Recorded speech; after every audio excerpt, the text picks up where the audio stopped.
All right, Coach, why don't you start with an opening statement, and we'll go to Matt Weaver for the first question. Hold up, man, before we start. Okay, when I look at these guys right now, does it look like I'm looking down, guys? How about now? Does it look like I'm looking up? So I should look at you, right? Yes or no? Yeah, right there's good. Right there's good. Look at these dudes. This one's different than the Big Ten. I don't know why, but it is. You believe me or not? Okay, come here. No. I like to look at who I'm talking to. All right, you're good right there. Look at them. We'll edit this out. I'll tell you what. You guys straighten everybody out. You know, when you come into a place like this, you know what I mean? You're good to go. We good? You sure? All right. You guys want a statement? All right. Okay. It's been a whirlwind, really. I would call this 20 days of 4th and 1.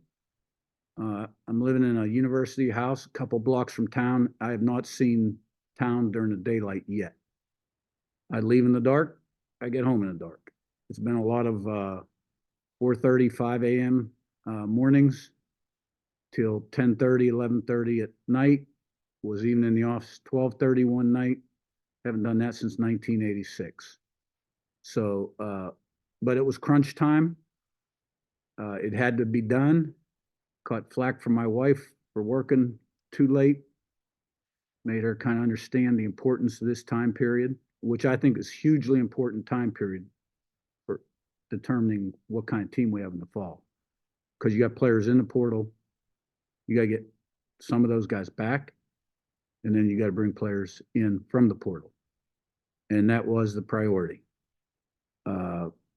because of the timing of when you were hired.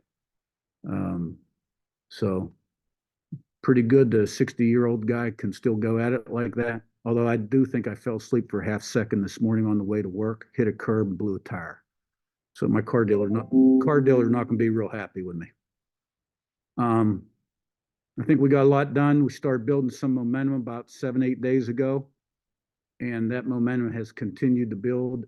And never pleased, but want to compliment the staff, everybody involved in the recruiting process inside the building at the university for their efforts. But this roster is going to look a lot different in January when the players come back. We signed 31 players. We're going to announce all but 7. 7 are playing in bowl games. They're all transfers. We'll announce them after their bowl game. But we got, I think, the right guys off the bus, right guys on the bus, adding to the bus, and it's going to change the complexion of this football team.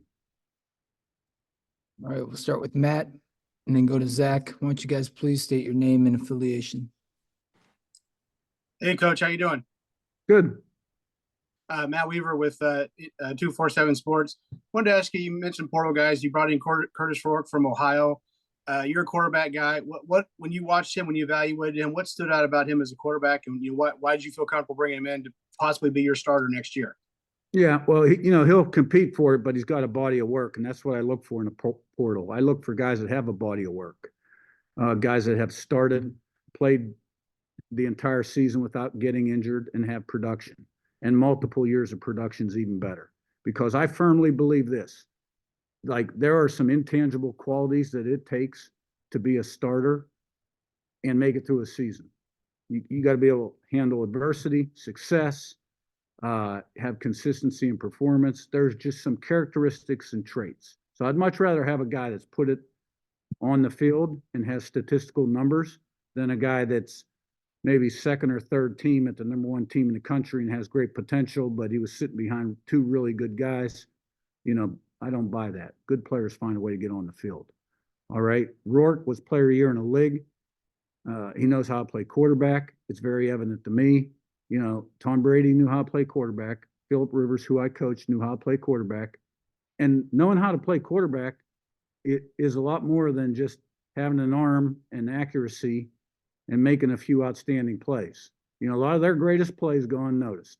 Guy gets in a jam on 1st and 10, he gets you back to 2nd and 10. He doesn't take a sack, doesn't fumble, doesn't throw an interception. But you're looking at a guy that's thrown almost 1,000 passes, completed 67%, has like 55 career touchdown passes, about 13 interceptions, about 8,000 yards, right?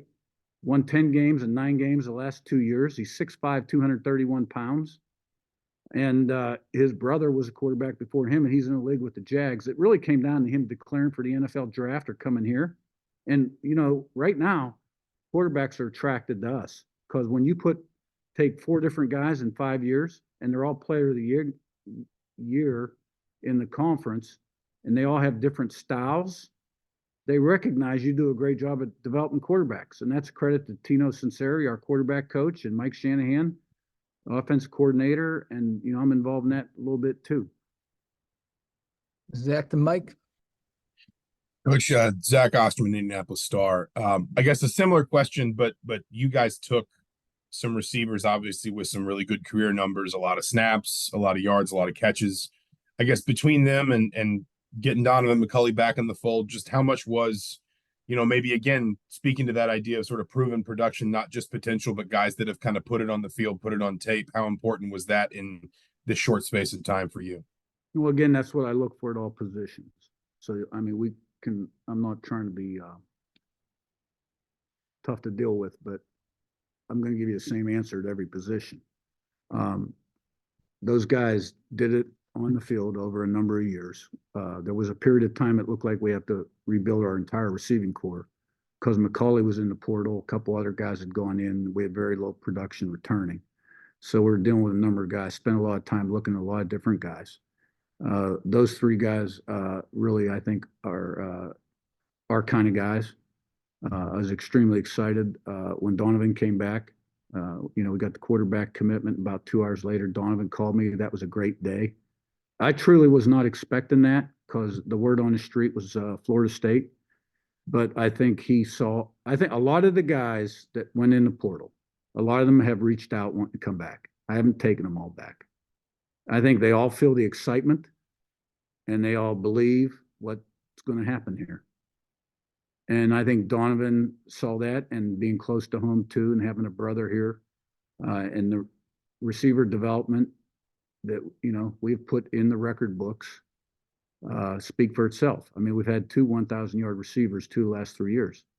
And, we free guys up in the pass game. We're cutting edge offensively. And we're going to find ways to free him up, but he can make contested catches too. So we can take his game to another level. I know what he wants, but he's a team guy. And so I think it's great marriage. Mike and Sammy. Yeah, Mike Neislick, the Herald Times. Curt, was 3 always the number for quarterbacks that you wanted to bring in, or did that kind of develop as you kind of recruited guys? What was kind of your, I don't know, did you have a magic number going in that 3 was always what you wanted? Nah, no number. I was looking for a guy who could come in and be the guy, compete to be the guy. Tavon Jackson has started games. I was excited to see how far Tino Sinceri could take him. All these quarterbacks, really, with the same guy tutoring them from day one till the end of the season, which they didn't have last year, right? And in our offense, which last year's offense was pretty fundamental and basic, fairly simple. I think ours will probably have a lot more pass concept volume and other things, which I think will put the defense in conflict more. Now we got to execute it. But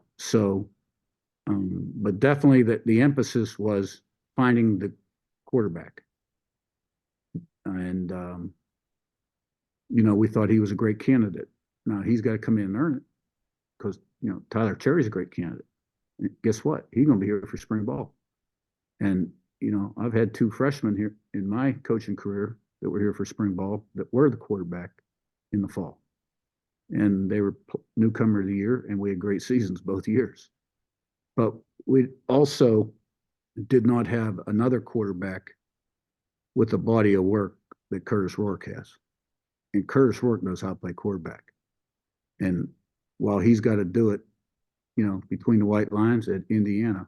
I fully expect him to do it. I think he's going to be a great player for us.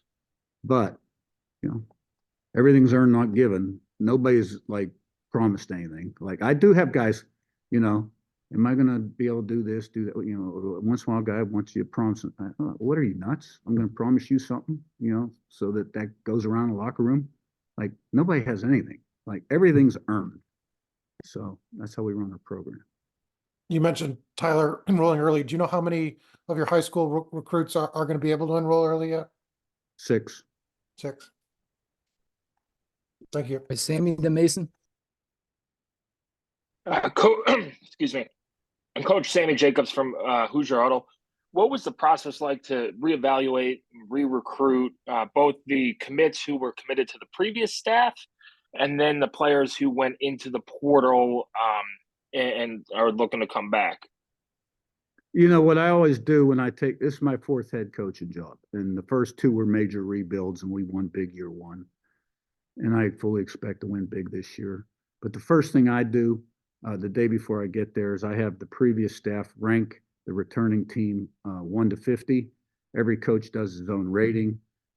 Somebody in the office blends the ratings together, comes up with an average. They put it on my desk.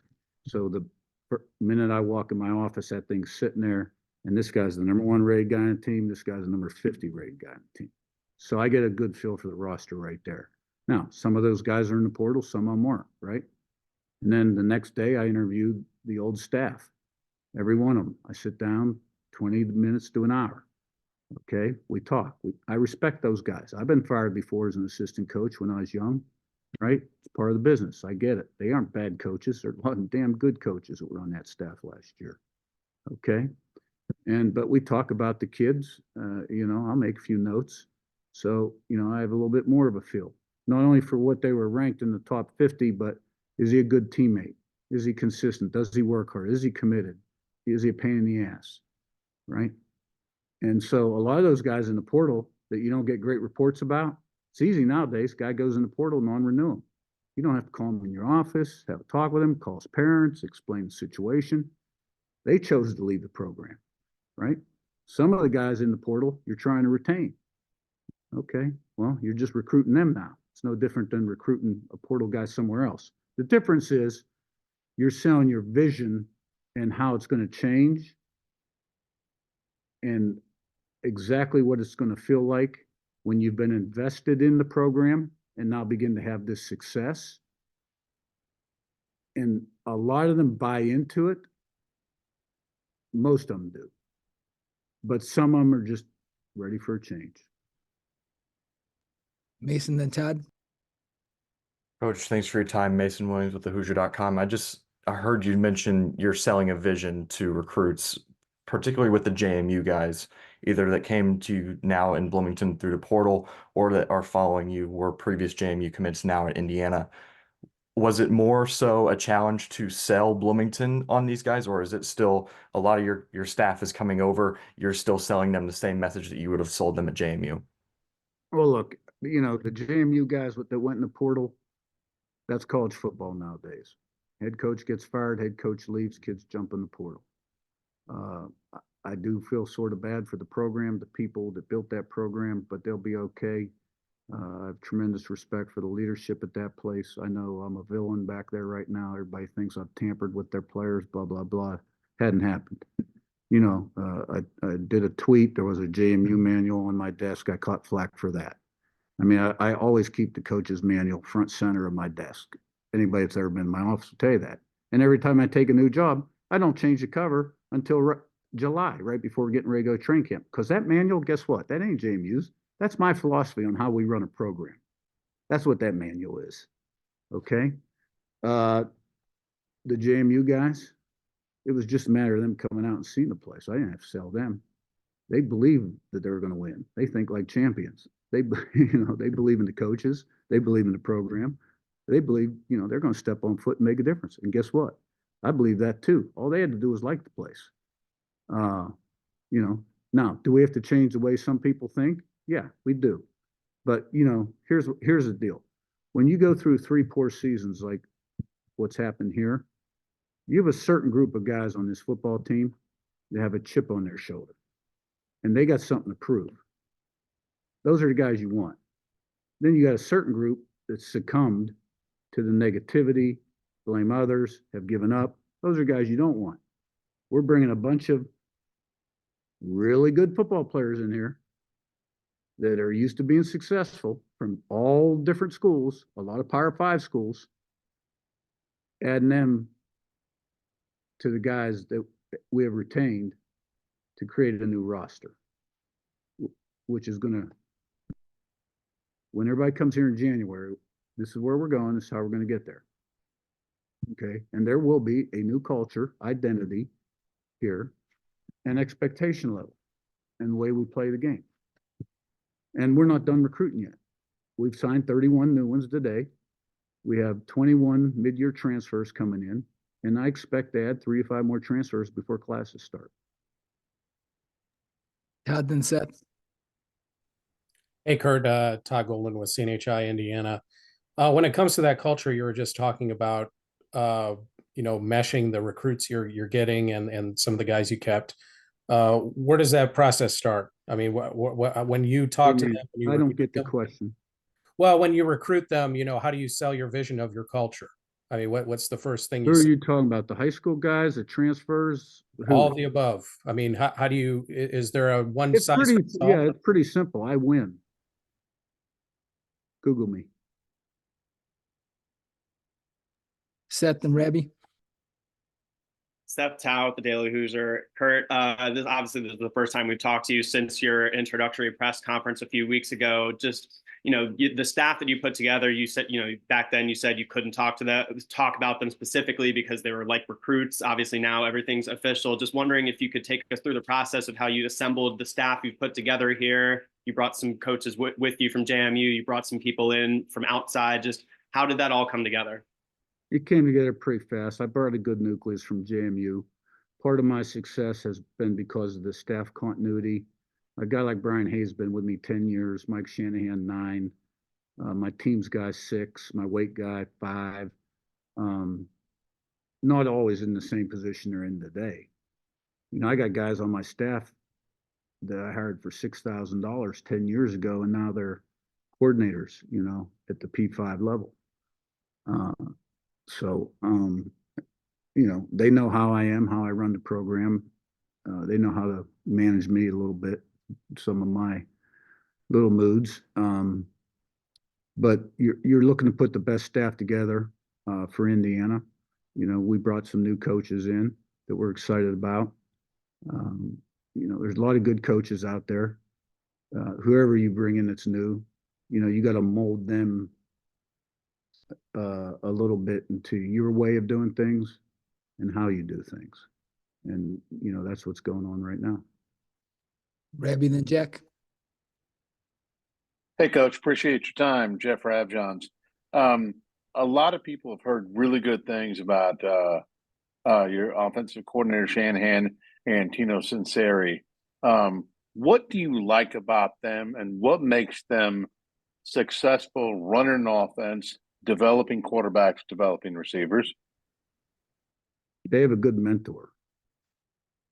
No, I think Tino's an excellent quarterback coach. I've known him a long time. Worked with his dad twice as a GA in '83 and for Saban and for 3 years. My brother coached Tino in college. Tino was the quarterback at Pitt. Mike was a receiver. So they were really close. When Mike came to me and wanted to be the coordinator, I had made a change the COVID year. My initial reaction was I always believed that the quarterback guy needed to coordinate. But I had spent that whole COVID fall, because FCS didn't play that year. We played in the spring, right? I spent that whole COVID fall studying Alabama when Sarkisian was there with Matt Jones and those receivers. That was about, 3-4 years ago. I really liked what they were doing. I was looking for some new ideas in the pass game. And Tino was Sark's right-hand man. And so I knew Tino. Mike and Tino were really close. And being able to hire Tino kind of made that work. And Mike has really progressed, as a coach and a coordinator. and calls the plays. Every once in a while, I'll have a recommendation, but I kind of run the offensive meetings and steer the offense. And you know, part of that is, you know, every year you look, we have our offense, and then we figure out who our players are, and then how we need to branch out from there. But more than anything else, I'm a head coach. And I got to make sure that offensively, you know, because these young guys, they like to score a lot of points. You know what I'm saying? Hear their name on ESPN and read about how they're a candidate for the Nebraska job. You know, part of my job is to make sure that we're not taking unnecessary chances offensively, putting the defense in a hole, or getting the quarterback hit too much, and things like that. So, because the offense, defense, special teams all have to complement one another. Now, okay, you mentioned 2 of my coaches. I got 10 great coaches, and I got the best strength and conditioning coach in America. So people like offense, so, you know, they hear about the quarterback coach and the, you know, offensive coordinator. But I got a great line coach. I got a great defensive coordinator. But you know what? We'll see how great we are in the fall. I guess we won a lot of games at JMU, so we're great coaches. You know, at the end of the year, we'll see how great we are. But I expect us to be really good. Jack, and then we'll wrap with Daniel. Jack Ankeny with SI Indiana. Coach, I'm curious, the 2 quarterbacks that you've signed, Cherry and Mendoza, in this class, just what were some of the skills or traits that attracted you to them that made you feel like they'd be a good fit here? Well, I think when, like, they're very similar in a lot of areas, but in the quarterback, what makes them special, you know, the ability to process information quickly and make good decisions on the field. They're both real quick thinkers. I think it's really important, a quarterback, you know, be able to sort of extend plays. Like, you know, when he gets in a bind, whether it's with his legs or up and out in the pocket, eyes down the field, you know, make a throw. Like, you know, guys that can't operate outside the pocket, move their feet, you know, forget it nowadays with all the stuff you see. Both, you know, the one guy's got really, really great arm talent. The other guy's got really, really good arm talent. And the one guy's got really, really good movement. The other guy's got good movement. They're both winners.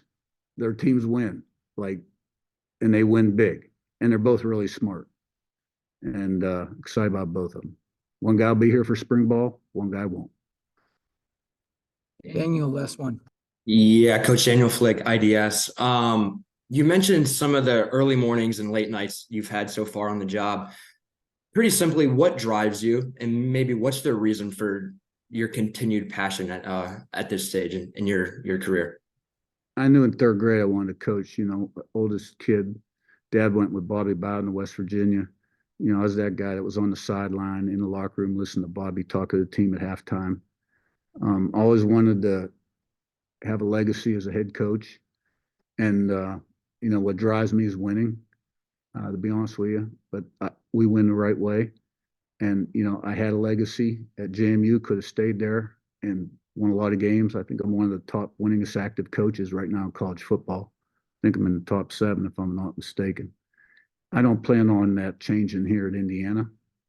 And what really drives me these last 20 days is the time period that I was hired and what needed done with the signing date coming up. The number of guys we had in the portal, the number of guys we were going to have to replace. And because, like, I knew that these 20 days were going to play a big, big part in our success in the fall, and that we had to get it done. And I'll tell you what, we got some momentum going, and we have a lot of people to buy in. And, you know, look, the administration here, they want football to win. So I probably have some things that the other coaches didn't, right? And they got a guy that knows what they're doing. So it's really pretty simple. All right. Thanks, Curt. Thanks, guys.